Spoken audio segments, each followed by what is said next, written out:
All right, ladies and gentlemen, students of all ages, I am going to show you a quick tutorial that will help you log into Edmentum, check progress, pacing goals, and dates. A little bit of FYI about course grade, current grade, and pacing goal. So let's take a look. First, when you go onto a Google browser, you sign in with your school account, or the student signs in with their school account. They have access to the MJUSD bookmarks, which will bring you to Clever. Edmentum is found here in the favorites or down below in the district curriculum apps, Edmentum. This is what makes it accessible anywhere you have the internet, and you can do this from any computer. You can even do it from your phone if you are so inclined. So students have the absolutely have the opportunity to work on this while at home, under quarantine, or absent for any other reason, or to catch up. So when you click on this, it brings you to the login screen. Students click login with Google, something to that effect, and they log in. Now, I have not completed any of these courses as per my student account, so my screen looks like this, which means that it looks blank and uncompleted. Notice that we have a start date, an end date, days remaining, and activities completed, and a pacing goal. The activities completed should be 15 out of 27 to meet the pacing goal. There are a few things to know about this. First, the pacing goal needs to be met in order to be on track to pass the course by the completion date, which in this course is December 15th, sorry. So how do we see what that actually looks like?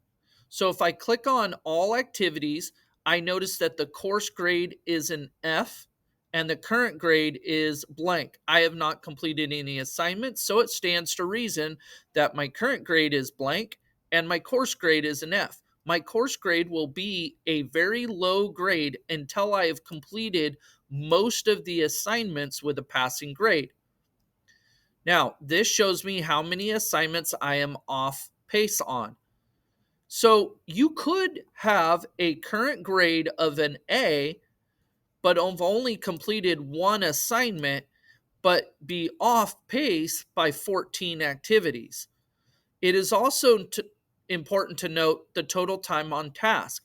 If a student is on pace but failing and has a current grade of failing, they might look at, well, but I'm on pace. I've done all of my activities, but they haven't been spending enough time on the activities to get a passing grade.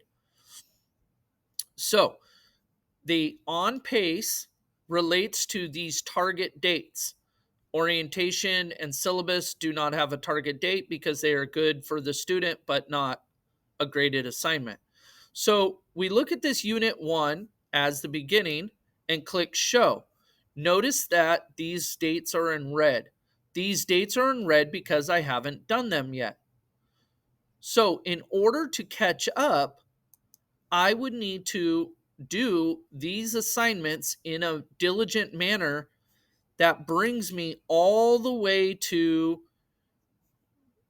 Unit 4. The bell rang, so I had to pause. Unit 4, October 18th, that is today's date. So, in order for a student to catch up who has neglected their work, they would need to do all of these assignments. There may not be time for that in a regularly scheduled class day. All right, so back to the concept of now I have to play catch up. Well, the students, believe it or not, have tons of opportunity in class to get help on all of these assignments. Now, most classes have what's called guided notes. So when you click on an activity, you click on a tutorial. Inside the tutorial are guided notes. The students generally have access to them printed if they have a phobia of computers and or want to work on pencil and paper. However, careers is a class that does not have that. So, uh, key things to look at is, are they doing the tutorial? Are they completing the tutorial? Are they completing the mastery test? If they do not complete the mastery test with an 80% or better, that's typically 4 out of 5 questions, then the goal is to,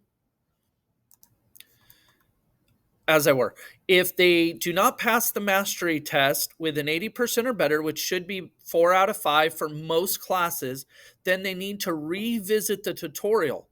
If they have gone through the tutorial, if there are guided notes and they've completed the guided notes and they still are not passing the mastery test, they need to be connecting with their teacher prior to the due date so that way they can get assistance. There could be problems with the test. There could be notes that aren't covered, that don't apply to the test, and only information can be found in the tutorial, and they need help. That's what we're here for. All right. After you complete a test, total 5 questions answered. It says, all right, you got correct 5, incorrect. Great work. Then you go back to your class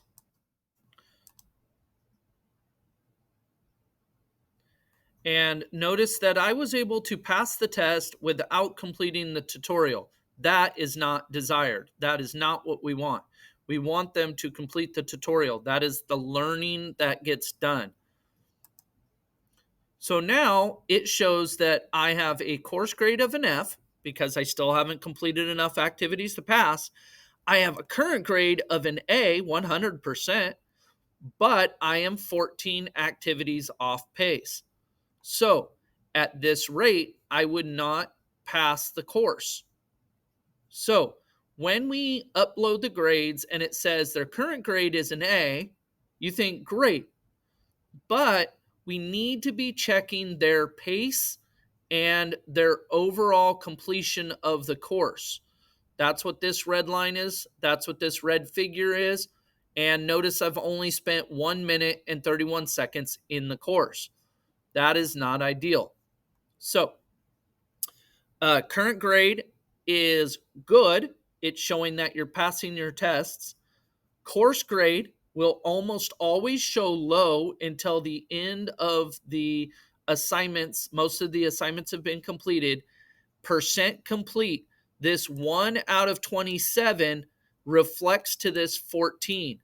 We need this to be on pace. If you have any other questions, comments, or concern, please let me know. Thank you very much and have a wonderful day.